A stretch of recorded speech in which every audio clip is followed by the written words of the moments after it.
3. शिव का रौद्र रूप है वीरभद्र। शिव का रौद्र रूप है वीरभद्र।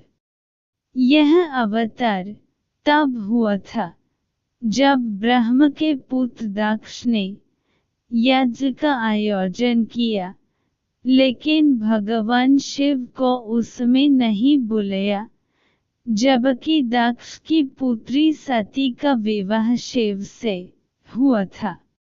यज्ञ की बात ज्ञात होने पर सती ने भी वहां चलने को कहा, लेकिन शिव ने बिना आमंत्रण के जाने से मन कर दिया।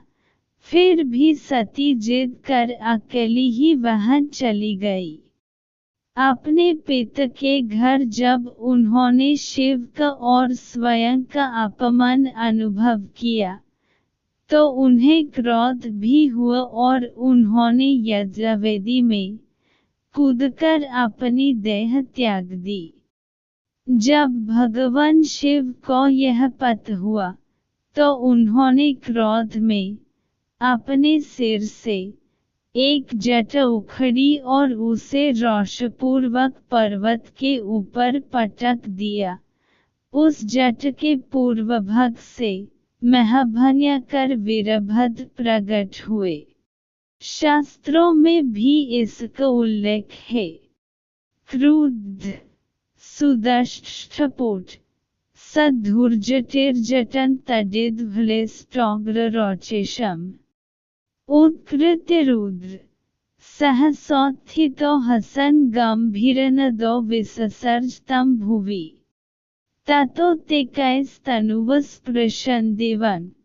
श्रीमद्भागवत ऋण 4/5 अर्थात सती के प्राण त्यागने से दुखी भगवान शिव ने उग्र रूप धारण कर क्रोध में अपने होंठ चबाते हुए अपनी एक जटा उखाड़ ली, जो बिजली और आग की लपट के समान दीप्त हो रही थी। सहसा खड़े होकर उन्होंने गंभीर अट्टहास के साथ जट को पृथ्वी पर पटक दिया। इसी से महाभयंकर वीरभद्र प्रकट हुए। भगवान शिव के वीरभद्र अवतार के हमारे जीवन में बहुत महत्व है। यह अवतार हमें संदेश देते हैं कि शक्ति का प्रयोग वही करें जहाँ उसका सदुपयोग हो। वीरों के 2 वर्ग होते हैं, भद्र एवं अभद्र वीर। राम, अर्जुन और भीम वीर थे।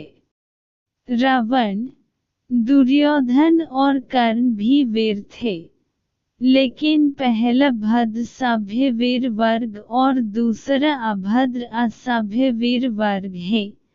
सभ्य वीरों का काम होता है हमेशा धर्म के पथ पर चलना तथा सहयोग की सहायता करना।